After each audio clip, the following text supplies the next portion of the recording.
DeSanto Propane is 4 generations strong as a trustworthy, family-owned business with unmatched customer service. Go online at DeSantoPropane.com for more info or call toll-free at 1-800-752-4574 today. Since 1937, the difference has been DeSanto Propane.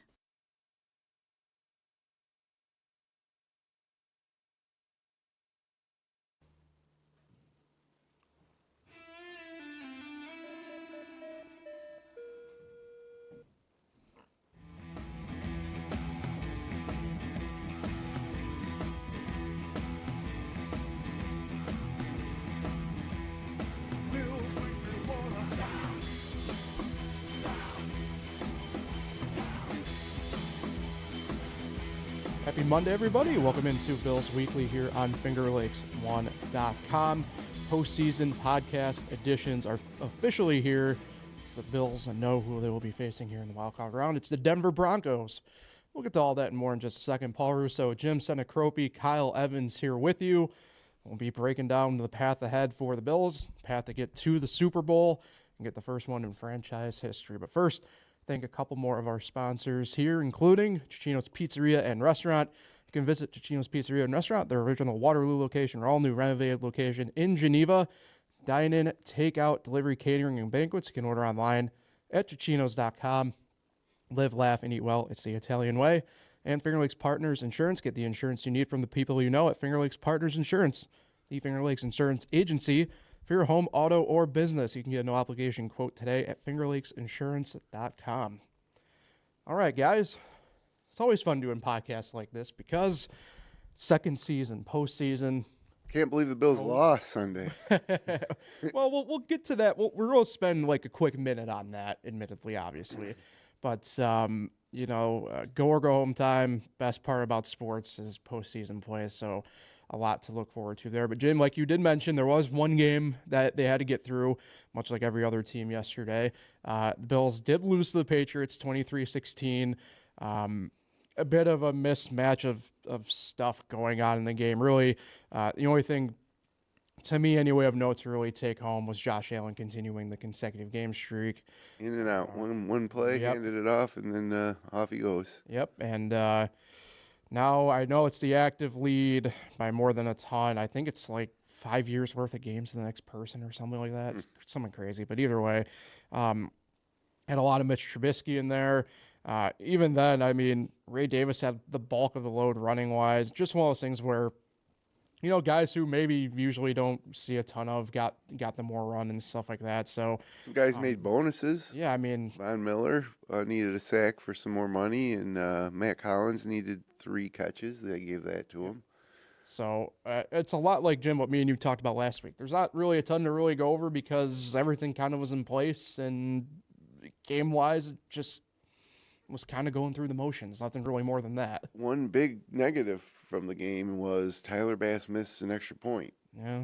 And now here we go into this postseason, where games are decided in the last seconds and your season either ends or you move on. And I don't think we have the Bills have a reliable kicker. I really keeping the fingers crossed that it doesn't come down to a missed kick by Tyler Bass that's going to end this Bills run, But, again, yesterday he made a 49-yarder, missed an extra point. Mm-hmm. Yeah, especially on a day where I know they lost, but, Brian McManus had another pretty good game. The reason why the Packers were in it against the Bears, which is really weird to kind of say out loud. But, yeah, just one of those things where hopefully, as we've talked about a couple different times this year, and like you mentioned, Jim, hopefully this doesn't just kind of rear its ugly head when it needs to matter. I know. I just, those moments are coming, and you keep your fingers crossed he'll make the kick when it matters. But, again, he hasn't shown any level of true consistency all season long. So, even if he makes 2 or 3 in a row in the postseason, that to me just means that a miss is coming. And the bad part is his last playoff field goal attempt was a miss against Kansas City, and remember, that's how their season ended last year. So, yeah, you do worry about his confidence and, being on a big stage, at home in front of a loud crowd. Yeah, I hope he doesn't cost them, but I could see it coming just like you could. We'll find out. Yeah. Soon enough, hopefully sooner than later. Later than sooner, I mean. Yeah. For sure. So I think kind of without further ado at that point, let's get into this playoff prediction stuff here. Wild card round. The Bills, I think, get at least, we'll call it from the time and date wise, I think they get a pretty good draw Sunday, 1 p.m., kind of take it as a normal week, right? No rush into Saturday or anything like that. And there's no shortened rest because you have the Monday night game. You kind of get a block that you're kind of standard and used to all year. Yeah, I like it. I Yeah. like it. But it is weird how AFC plays 2 games Saturday, the 1 o'clock Sunday, and then they're done. And then it's 3 NFC games. Yeah. I just think it's kind of weird. So when the Bills are playing on Sunday, they're going to know who they're going to play if they win. If the Ravens beat the Steelers, then it'll be the winner of the Chargers-Texans game. If the Steelers beat the Ravens, it'll be. Wait a second. Yeah, right? No. Well, I can throw up. I got the bracket kind of here, and I'll throw it up, so that way us and everybody else can kind of take a look at it here a little bit. So obviously playoffs reseed, Yeah. and everything like that. So the Bills, it all kind of depends. It'll be the Ravens unless the Steelers beat the Ravens, and then it would be the winner of the Chargers-Texans. I misspoke. Yeah. But I know looking at that anyway, obviously we have to get through this Broncos game first, right? And Yeah, I think it's a horrible draw. Yeah. I mean, luckily we're home. I don't know if you remember, but last year the Broncos upset the Bills in Highmark Stadium, 24-22. Remember, it was a game where they had too many men on the field after Lutz missed the field goal, so they got a second chance. I mean, not a lot of teams win in Buffalo, and now in the playoffs, the Bills are playing a team that beat them less than 12 months ago, and they weren't as good a football team then either. Yeah, I mean, and it's a completely relooked team as well, as we know, right? I mean, maybe not helping the cause here by any means by me saying it that way, but, it's kind of crazy the turnaround they've kind of had, the Broncos, in this year, obviously. Yeah, amazing. Bo Nix is Josh Allen. Yeah, well, we'll maybe get a little bit more on that in a second. Bills undefeated at home this year. Broncos are 4-5 on the road, so take that for whatever you want to kind of take it as. You mentioned Bo Nix. It's been a pretty interesting year for him. If Jaden Daniels isn't in the discussion in this sense, he's probably Rookie of the Year offensively speaking. And the Josh Allen comparison's probably pretty fair. I mean, they have very similar statistics. Big The only guys, difference throw and run. is Nix has 6 more interceptions than Allen does, but Which was an issue for Allen early in his career. I mean, Nix is Josh Allen, 5 years ago? pretty much, yeah. I'm scared of it. I mean, I think it's a horrible draw for the Bills, but they're going to have to win the game. It's a bit of a double-edged sword to me, and I'm intrigued, Kyle, what you kind of think. I don't know. I don't know if it could have been necessarily better in a sense. I think I would still rather play the Broncos than the Chargers in a way. I'd rather not go up against Sean Payton if I was McDermott, but yeah, I mean, it's the playoffs. It's going to be tough. You got the home field advantage. They should win. It's scary. It's a scary game. I don't know, Kyle. What do you feel about the matchup? Yeah, I'm definitely a little worried about it. But the one thing I do look to is the Broncos going 8-0 against losing teams, but 2-7 against winning teams. Yeah. And Sean McDermott having an 11-4 record against rookie QBs since he took over in Buffalo. And one of those losses came yesterday, and I hate counting that loss because that was just dumb. But yeah, at the end of the day, you still have to go out and play, and I do worry, but I do also love the fact that they are home, like you said, 8-0. They play much better. They score more points at home. But I think the thing that worries me the most is that Denver defense, because they led the league in sacks. They get to the quarterback, and Josh Allen hasn't really had pressure on him a ton this year, except for a few games like in Baltimore and stuff like that. So, Which they lost that game. yeah. And the good thing is, though, the offensive line of the Bills only allowed 14 sacks all year, the lowest since 2009. So that's one matchup to watch. And then I think the secondary with Patrick Surtain, who is he going to guard? Is he going to lock down Amari Cooper? Is he going to lock down Khalil Shakir? And then can those other guys step up? And will Allen have the time to run out of the pocket like he's been all year? So there's so many things to watch out for. But I still think at the end of the day, regardless of all that, they have to win. And if they don't, it's going to be a big deal. Yeah. Yep. Yeah, man.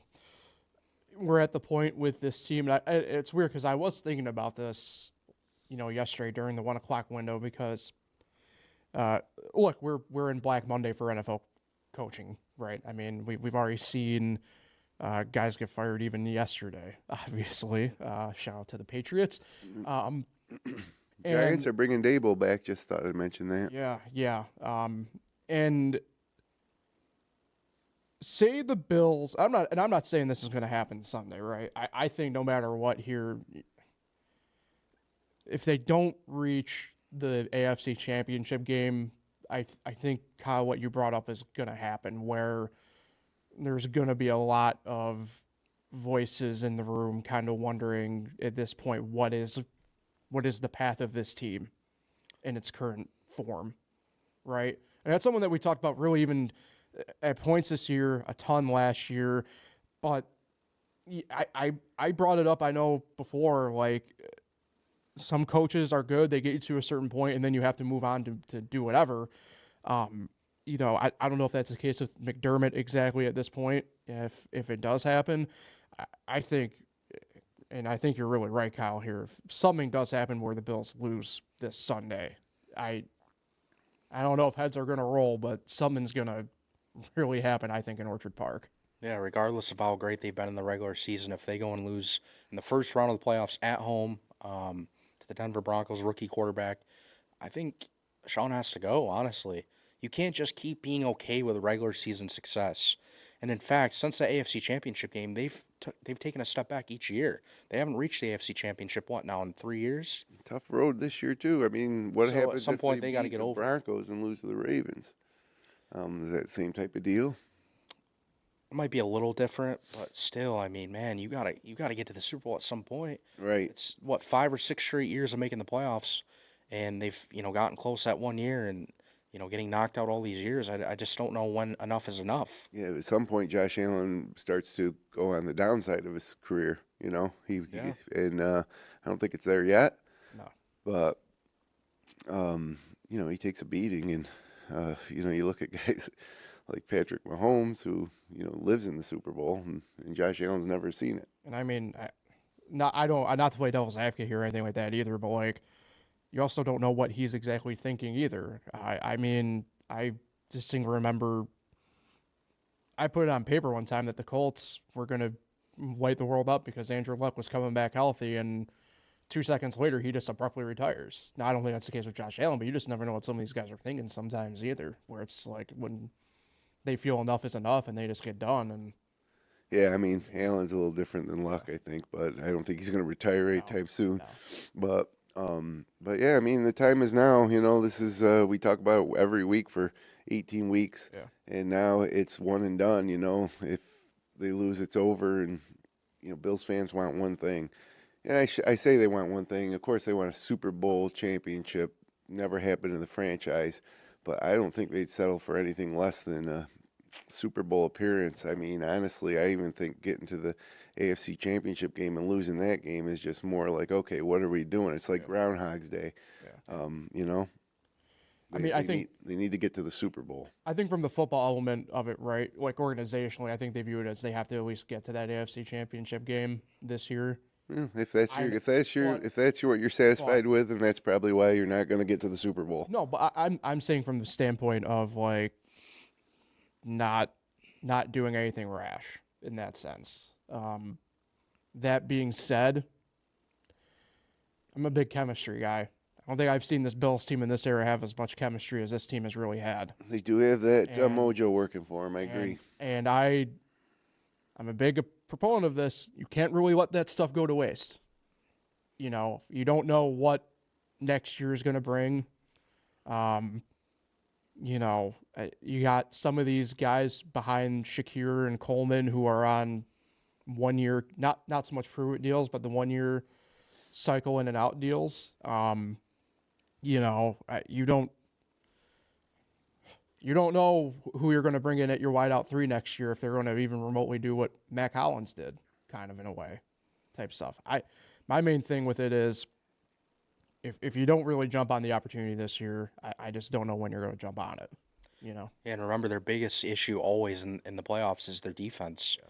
I mean, there's a lot of times where Josh Allen should have won them the game and the defense lets them down. So if that continues too, that's still on Sean McDermott as well, because just because Bobby Babbitt is calling plays doesn't mean Sean's not giving his input into the play calling. Right. So if they get exposed again, and give up 40 plus like they seem to do every playoffs, or to the Rams or Detroit in the past month, in the bigger games, right? Like, that's just inexcusable. So we'll see. I mean, I think the only way Sean does get fired if they lose to Denver, but if they get past into the second round, I think they'll just keep running it with Sean. Yeah, I don't like the idea of changing coaches because then you're really kind of blowing it up and resetting. The Bills are right on the doorstep. It's just like it's also kind of like a law of averages.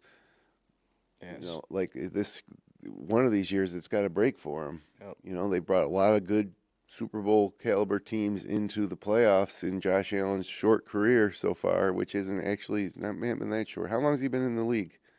2018 or 17. Yep. Yeah, so 18. eight years. This is his 8th season or 7th? I think 7th. Yeah. So, this is about the time when we, all-pro MVP candidate type of quarterback needs to, get that team into the Super Bowl. Yeah. And enter the prime, if you will. Yeah. So. Yeah, I mean, he's in his prime now, obviously, as an MVP candidate. You look at, every single year I was going to compare all quarterbacks to Patrick Mahomes, who's just racked up MVPs and Super Bowl MVPs and Super Bowl championships and seems poised here to get another one. Like, make no doubt about it, the Bills aren't the favorite to get to the Super Bowl in the AFC. That would be Kansas City. But the Bills did beat Kansas City. But if that's a logic that we're going to do, then the Bills also lost to Baltimore and Houston, two potential opponents in the next round. And again, the last time they played Denver, they lost to them too in Buffalo. So there's a lot of potholes on the road to Louisiana, to the Superdome. Okay. Well, you mentioned the defense a little bit, Kyle, and that was kind of one of the main things I saw yesterday when the inactives active list came out. I thought pretty important. You had guys getting rest, and me and Jim, we talked about it a little bit last week too about frankly getting guys, especially in the banged up spots. The Bills won yesterday. Yeah. They lost the game, but they won the week. Yeah, and you kind of look at a spot, say somebody like Terrell Bernard, who's now gone to questionable at the very least, stuff like that. And the injury report for the Bills has gotten really short through the course of the past 7 days since we last talked on this podcast about it. And I think that's pretty big. Especially on the defensive side, your only person you're looking at with an extended absence right now that's had a lot of runs so far this year will be a guy like Balin Spector. He's looking like, what would it be, championship week? AFC championship week would be when he could return, I believe. So the Bills, like you said, Jim, lost the game, win the week. They did exactly what they needed to do to get these guys kind of right and not force anybody into a situation that they didn't need to be in. Rapp and Hamlin got to spend some time in the secondary together. It's been a while since that's happened. It didn't look too great, honestly. But, maybe that's good that they, actually got that out of the way, and now they're ready to continue. I mean, I thought Cole Bishop, I make an argument Cole Bishop maybe should be starting over Hamlin, maybe. I don't know. I thought it was interesting that Hamlin played the entire game in a meaningless game. Is that a sign to come that he's not the starter anymore? Yeah. That was kind of glaring. And then I think the only one that's really up in there is Terrell Bernard. But he did start at the end of the week. He was limited. He went from no practice to limited. And then he had this whole rest, so maybe he will play. But other than that, there's no guy that's actually in question other than Bernard, which is incredible. Yeah. Having him and Milano back would be huge. Yeah. Yeah, I mean, it's pretty interesting. Depends even within the same sites what you look at. Obviously, Bernard still technically is listed as out, but going forward listed as questionable. So that would be pretty big to get your guy that leads the defense back in for first round of the playoffs. Let's get into this game a little bit more here. Not that it matters because obviously of the Denver climate. If it was another team, then maybe it'd be a bigger deal. But 30 degrees and clear at the moment. Your extended outlook on the weather for this game, 1 p.m. as I already mentioned. It's pretty interesting for the gamblers out there. Bills opened as an 8-point favorite. The line's already moved to being a 9-point favorite. Seems crazy to me. Yeah. I mean, the Broncos are starting to play better, and they're getting, Marvin Mims, their first-round draft pick 2 years ago, is finally starting to play like it. Cortland Sutton's playing like an all-pro. They have 3 different running backs, different styles that they can employ. Bo Nix is not a rookie anymore. You know, that old thing about at the end of a season, they're not a rookie anymore. He's certainly developed to the point now where I think he's if you're starting a franchise in the NFL, I think he's a top 6 guy that you might pick, right? I mean, maybe that's going too far, but that's what I believe.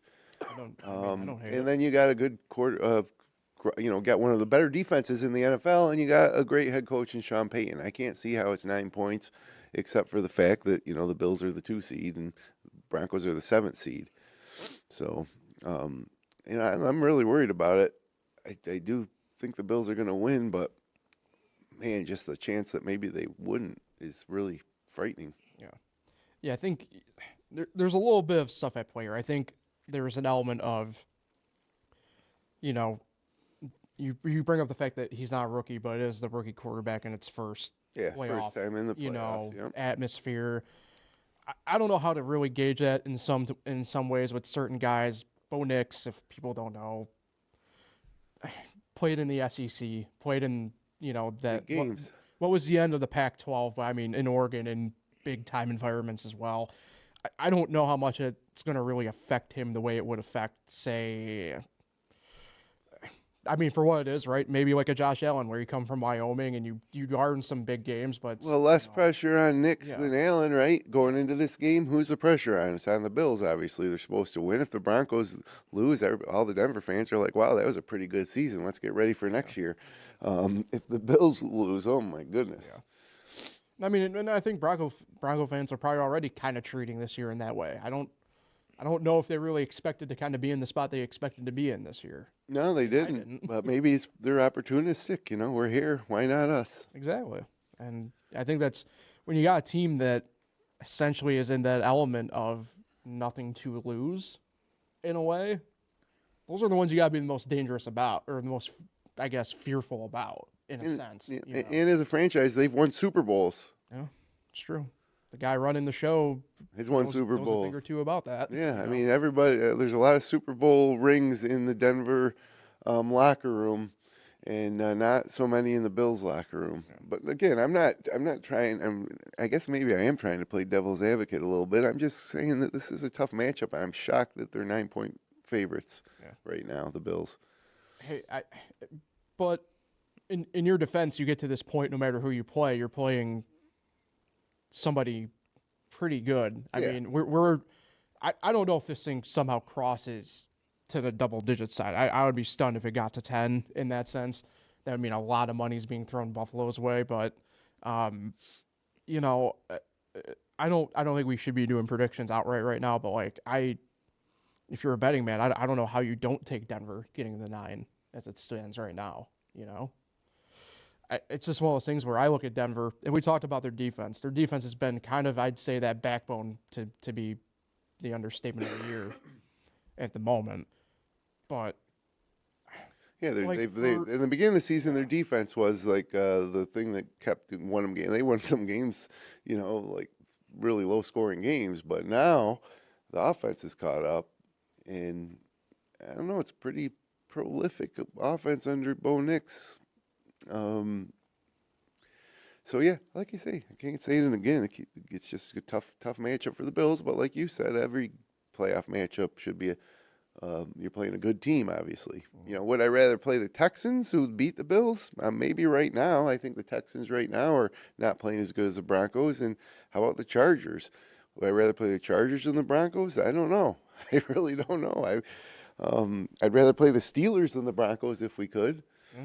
I think, everybody in the NFL would rather be playing the Steelers right now. Yeah. Look, this is look, let's get into a little bit of numbers here, right? This is a Denver team that has allowed just under 221 yards through the air per game. This is a Denver team that has allowed 96.5 rushing yards per game. You don't get too much better than that, defensively speaking, in today's NFL. And it's a thing that I look at it, especially in playoff times where games tend to be closer anyway in nature. Brought that up kind of essentially when I say you're playing a good team anyway. When I see stuff like that and what essentially the Bills kind of fall like a little bit in line with those numbers, offensively not quite. I think it's obviously a little bit more amped up. It does allow, I think, what you're bringing up, Jim, where you have to be skeptical in a way, right? I mean, I think what you have is very accurate to be feeling with this matchup. You know, this is a Denver team that, look, take the Kansas City game out yesterday, like ignore it because of what we knew Kansas City was doing. This is a Denver team all year that has faced those opponents still and kept them at worst within shouting distance. Yeah, you know? the other thing is, the Kansas City didn't put out their best team, obviously, because they didn't need to win. But Denver did need to win, and they left no doubt that they were going to win that game from the start. They just steamrolled them. We're in the playoffs. Sorry, Miami. You know, sorry, whoever else was hoping that they might lose. Yeah. So Cincinnati. yeah, the Bengals. So And I mean, for what it's worth, it's kind of funny. Parallels come up between teams. When I look at it, Denver's worst loss on the year was to Baltimore. 41-10. It was a mid-year matchup. Whatever. But like, it was Buffalo's worst loss this year. exactly, right? And that's the thing where you look at Denver's schedule, and I know, Kyle, you brought up the record against winning teams versus losing teams and stuff like that, but at the end of the day, this Denver team beat who they should have beat, lost to probably who they should have lost to for the most part. But outside of really one, maybe two games, depending upon how you want to really call it, they were in those games. It's hard to ignore what they did all year. Yeah, they lost to the Chargers twice. They lost to the Steelers, Bengals, Ravens, KC once, and Seattle. So those are their losses against winning teams. So what is it? 4 of the teams currently in the playoffs, AFC playoffs, they've lost to. But yes, they have played some of these teams close. But I should note in the last 5 weeks, they've given up a lot of points in some of these games. They gave up 32 to Cleveland. They gave up 34 to the Chargers. They gave up 30 to the Bengals. So maybe at times their defense can fall apart. So hopefully if you're a Bills fan or a player, you hope that that's the case Sunday. And let's face it, no matter who the defense is, the Bills should be expected to score over 30 points. Yeah. They've proven to be unstoppable, against good football teams. Detroit, Los Angeles, San Francisco, Kansas City has scored 30 against. That's just in, recent history, second half of the season.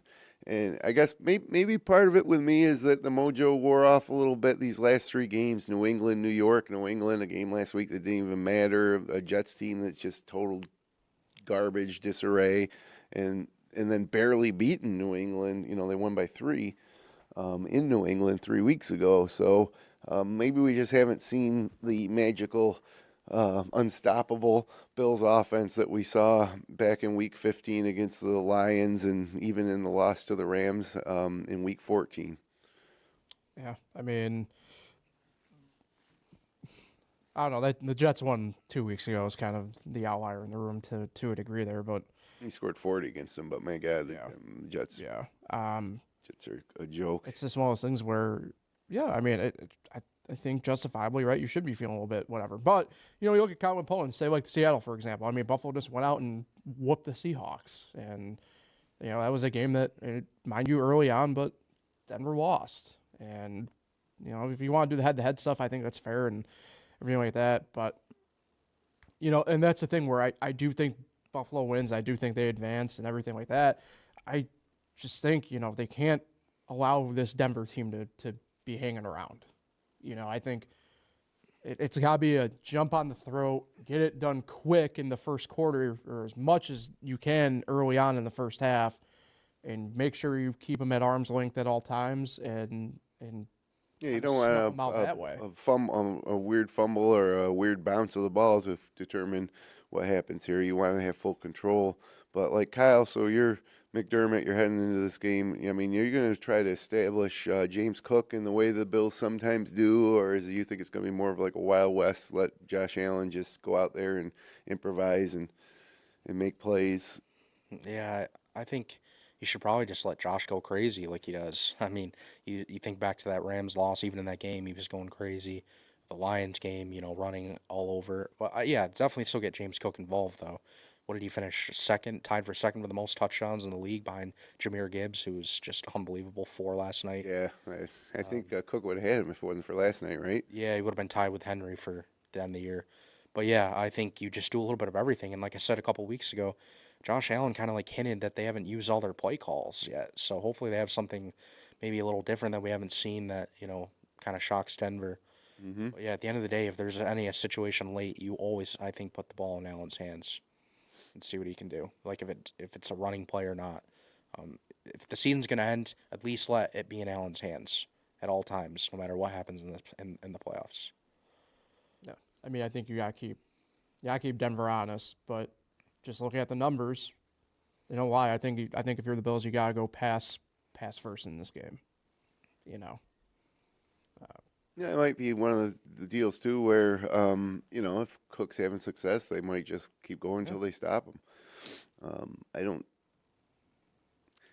think it'll be a game that I don't think Denver will roll over, the defense and let Cook just run it down their throats.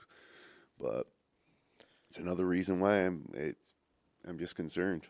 The one bad part is the Bills have gotten off to a lot of slow starts this year. And in fact, I think they're ranked towards the bottom in first half, like point differential and all that kind of stuff. And they're a better second half team. The problem is you cannot let Denver get ahead and build momentum early, because I don't know if you can necessarily be able to have much success to come back against a defense like them. Yeah, desperation will set in, frustration. So yeah, get out to a good start. And like Paul said, keep them at arm's length the whole game would be ideal. Yep. I mean, I think ideally it's more than arm's length, but I think for the sake of like what you guys are saying, if they got to get on their throats immediately. I don't think you can allow this Denver team to hang around and I think arm's length is probably being the worst case scenario in my mind in essence, but I don't know. Hey, worst case scenario, they kick it off to Marvin Mims. He takes it back for a touchdown. You're down 7-0. Next time down, somebody fumbles, and now Denver with a sustained drive puts them up 2 scores. I mean, that's a scenario I could see happening. It's a football game. Well, I mean, look, I know it's college to pro, so it's a little bit of apples to oranges, but like, look at Notre Dame, Georgia in the Sugar Bowl. Notre Dame went 17 unanswered points in the span of 54 game seconds. Yeah. That ended up being the difference in that game. Thanks to turnovers and bad field position. Yeah, exactly. So, like I said, it's college to NFL. I get it, a little bit apples to oranges, but like, the point stands of like you can't allow for stuff like that to happen and expect to be in the game. Yeah, for all the fear mongering I guess I've been doing on this podcast, I do think that the Bills are going to take care of business in advance, and then next week we'll be sitting here talking about the rematch with the Ravens. Yeah. Yep. So before we get into our predictions here, Phil, I'm going to throw that bracket back up here again quickly. So ideally, it kind of sounds like we're thinking Baltimore is more than likely coming to. If they win, that's who we're playing. In this scenario that we're talking about, yeah, we're looking at the Bills having Baltimore come into town in the divisional round next weekend. Yeah, if Baltimore beats Pittsburgh, which is a Saturday game, then we'll play the Ravens. If the Steelers beat the Ravens, then we would play the winner of the other game, Texans or Chargers. Yeah. You guys feel there's any chance that the Chargers can beat the Texans? I think they will. I think they will. I think they're favorite. Texans have not looked that great, but that's fair. I'm just. But what's the line on that one? It's in Houston, so it's 2-3 points. Pull this thing up quick here while we're discussing. Yeah, we're going through that too. Any chance we think the Steelers figure it out playing Baltimore Yes. back to back? Or Yes, it's a divisional game. Anything can happen. I think the Ravens will be heavy favorites, probably around that 8 to 9 point range that with the Yeah, Bills. Baltimore's 9.5. Yep. The Chargers are 3-point favorites. Yeah, so there you go. Yeah. So Wait, I actually have a stat on the Steelers Ravens. I wrote this back down in November when they last played. They've actually played 8 consecutive games in a row that have been one-score games. Wow. And in fact, this year it was 18-16. Or earlier this year, or most recently, they beat them 18-16. The Steelers beat the Ravens. So they've been playing weird, like 17-10 games back to back, 16-13, 16-14, 20-19. Weird games. It is weird for especially a Baltimore team that puts up tons of points, but they're familiar opponents. And you talk about playoff pressure, probably more on Lamar Jackson than Josh Allen because Lamar's coming to big games and just laid an egg. Yeah. Allen has not, has performed well in the postseason. the Lamar thing is kind of one of the reasons. I think it's like a team whole issue. For as good as Harbaugh is, he makes a lot of questionable stuff in pressure situations too. So And I think if you're a Bills fan, you definitely are rooting for the Steelers. I mean, the Ravens are one less. for sure. You're one less, team in the way. Well, yeah. And can you imagine game planning in a divisional round game for Lamar Jackson versus Russell Wilson? Come on. So there's that. By the way, death taxes Houston getting the Saturday early game in the NFL playoff system. Anything over on the NFC side catch your guys' attention before we make our predictions? Yeah, Packers-Eagles, big name brand game there. But Packers, Screwed themselves by Yeah. dropping all the way down to 7 like that. yep, they shouldn't be. They should be like Eagles versus Bucks, right? I don't think so. I think. You want to know what I think? I think the Commanders' run ends. Ooh, I mean, they're going on the road, right? yeah. And I think that Vikings-Rams is a pretty interesting game for a Vikings team that has been. Now they got to go on the road. Yeah. I mean, that was such a huge loss last the night. NFC side is a gauntlet in terms of the talent within it from top to bottom. But until I think until the Eagles, you're looking at and I think it's a lot easier to come up with your NFC Championship game at this point than AFC. Yeah, I think it's going to be Eagles and Lions. Okay. And the NFC is a bit more of a. I don't know about more of a gauntlet, but the Vikings at the 5 seed just throw everything for such a loop.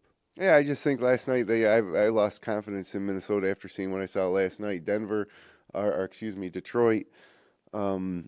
just clearly looked like the better team on both sides of the ball. And I do think you go back a little over a month ago, and it was the Lions was the darling of the NFC, not the Eagles. And now the Eagles have kind of grabbed hold of that number one type of team. And so I think they'll face off in the AFC or NFC Championship game. I think it'll be Eagles Lions. Where if I look at the AFC, you got to figure the Chiefs are going to be there, but is it going to be Ravens? Is it going to be Bills?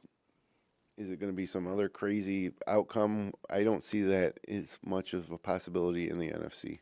All right. Well, the Rams are playing good. Yeah. And now they get to host. All right. Well, let's get into prediction time then for the game. I don't know. What you guys want to go first this time around? I'll go first since I've been bashing them all are setting people up for a possible Denver upset. But I do think the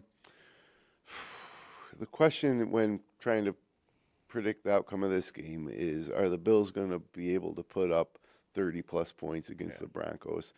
And I think yes, but barely.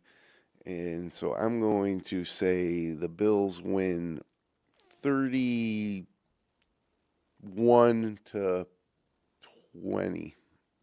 Okay. Kyle? I'm going to go very close. I think it's going to be, I don't think they're going to reach 30, and I think they're still going to win. I'm going to say 27-23. So you both are kind of on the same path. I'm definitely closer to Kyle. I was thinking Bills 27, Denver 21.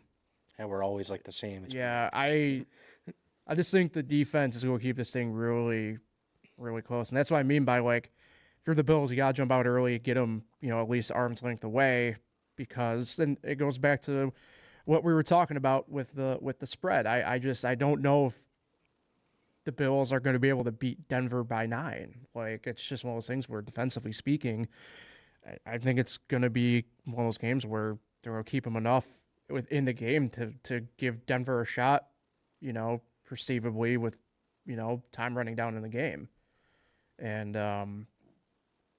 I do think the Bills advance and they win, and we come back here on Monday and we're talking about Bills having to prepare to host Baltimore or, more than likely, I guess, at that point, Baltimore, say someone like the Chargers or Texans, obviously, if there's a big enough upset. So, best thing to happen to the Bills would be Steelers beating the Ravens. That would just, they can lose any team could lose to any team at this point. But I think feel a lot better about the Chargers or Texans coming to Highmark than the Ravens 2 weeks from now. For sure. I mean, ideally, we're here talking next week, and it's a struggling Texans team coming back, and the Bills can get revenge in the playoffs. What the Bills really want, if you're a Bills fan, and it's nothing to root for this weekend, but next weekend, whoever the Chiefs play, if they can upset them, that would be the best thing that could ever happen to the Bills, because then they would be back home for an AFC Championship game instead of having to go to Kansas City. Or they're stuck on the tarmac, and they're forced to forfeit their game. Or they have to move it to Detroit. Yeah. I just quickly checked. The Broncos are 1-3 when they allow 30 or more in a game this year, and they're 5-0 when they score 30 or more. So don't let them hit 30. Number. Yeah. Yeah, don't let them hit 30 and you score 30.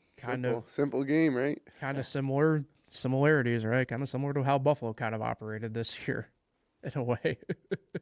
I will say this: if the Bills do win by more than 2 scores, let's say 10 or more, cover that 9-point spread, all systems go heading forward. Yeah. But if they struggle to win this game, will be a real question mark as to whether they're going to have what it takes to not only get to the Super Bowl, let alone win it. And that goes back kind of what a talking point we've had all year where, the Bills have technically the worse record than Kansas City, but it's always felt like the Bills have just kind of been the better team. Well, they beat them. We beat them by 9 points back on November 17th. But you mentioned, right, Jim, if the Bills go out and they just clobber Denver, I mean, it's... The machine's is fine-tuned and humming along, and then you're scared if you're Kansas City if you see something like that. But we're the 2 seed. Broncos are 7 seed. Bills are at home. They should handle this game. Mm-hmm. We have some extra news quickly. Go ahead. Not really surprising, but the Jets have requested to interview Joe Brady for their head coaching job. Oh. And Joe Brady has been a name that I've seen a lot around from other teams too. So Bills are probably going to lose Joe Brady. Yeah, it's but like the Brian Dable stuff. He's going to want to take a head coaching job. Yeah, but that's happened with the Bills in the past. You mentioned Dable. That happened with Leslie Frazier too, if I recall. Right. Leslie Frazier retired and then took a job on the NFL Network. No, but I'm talking like this would be pushing like 4 or 5 years ago now. Yeah, Leslie Frazier hasn't coached since. Yeah, so I don't know. It's tough. The interview things I always I don't chalk it up to being necessarily a nothing burger, but like I don't know. It's tough. Obviously, the playoffs matter first, but I'm just saying in the offseason, if they do lose Joe Brady, I mean, they've scored 30-plus points in how many games? And they've been... Yeah, they will lose him. He'll get a tight job, right? Yeah, and then they'll be looking for a new guy. So that's offseason stuff, but I just wanted to say it quickly. Cause no, I mean, it's newsworthy going into, obviously, to understatement of the century, a pretty big freaking game this weekend. Yep, something to look forward to. Like the Bills have been on cruise control since beating Detroit the last 3 weeks of the season. It hasn't felt the same. I think now is what everybody's been waiting for all season, and it's going to get started next Sunday at 1 o'clock. Bills fans should be very excited. Oh, yeah, for sure. So, do we know? I know it's CBS, but I don't know. I'm assuming it will be. This would have to be the Nance crew, right? Yeah, we do know. They announced last night it's Jim Nance and the crew and Tony Romo. The other AFC game is being done on Amazon Prime Saturday night. It's Amazon Prime exclusive. Oh, that's right. First time ever. Yeah. So Al Michaels and that crew will be doing it. Gotcha. And then the other one. Wait, how does Chargers Texans are on CBS too. I Yes, don't know okay. who's going to be calling that one. That one's probably got to be Whatever that secondary crew is. Ian Eagle and Charles Davis, I think. Then. Probably, yeah. So I don't know if anybody. You see that amazing play in the Broncos game yesterday with the touchdown? Oh, where it got the tipped. tip drill. Yeah, and Tony Romo just ruined that call. He's Well, like, I don't know. Yeah, he's like, I don't know, Jim. I didn't think he caught it. Well, you know what? Guess what? Take your time and look at it before you start shouting that stuff off, because it was a great play. And right after Nance called it, Romo had to pipe in. I don't know, Jim. Yeah, we're on I think it's at least year 4 of the whole entire Tony Romo shine's kind of been Tom rubbed Brady off. does it too, though. I know it's his first year. Terrible. Tom Brady does it. He's like not watching the replay, and then he's like, "Oh, it was tipped." Like, yeah, wait for the replay. That's why I'm a big. I mean, it's funny we mentioned which crew's doing what. I'm a big Charles Davis guy. The guy's just excited football's happening. You know what I mean? The Gus Johnson of color guys. Yeah. But what Romo should have done is, Nance makes the call and Romo could say, let's see if it's confirmed. Yeah. But instead he's like, nah, he basically said it wasn't a catch. Yeah. Because he thought that whoever that was that fell out of bounds touched it. I can't remember the players involved, but that was one of the best plays of the year. That was really something. Yeah, it was just one of those plays where it's like you're looking at it, it's like, is that really happening? Because it's not so much that it's a video game. 3 tips, but 3 bobbles by 3 different players, and then into the hands of Veely. Yeah. And Romo, ruined the call like he ruined the call at the end of the Super Bowl last year. Yeah. I mean, keep your mouth shut. You got Jim Nance sitting next to you. Let him talk, and then when he's done, think about what you're going to say before you open your big mouth. Yeah, they want to be right. They want to be first. Yeah. Everything. Yeah. But I guess Tom Brady and Tony Romo probably aren't the only ones that do this. They want to jump ahead and make sure they're getting it before everyone else saw it. Yeah.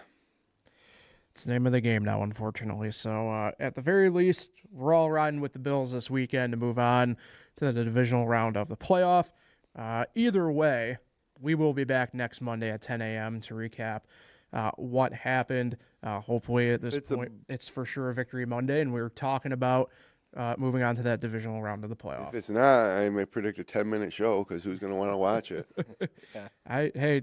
10-minute or more, because it might turn into, as Kyle kind of alluded to, it might turn into we're firing everybody into the sun. And if the Bills lose, we'll do the show outside in our underwear. I might draw a line on that one just for the sake of my own sanity. But I already have one bet in line involving the FC East that if anybody brought Mike Vrabel as the head coach in New England, I have to eat a pine cone. So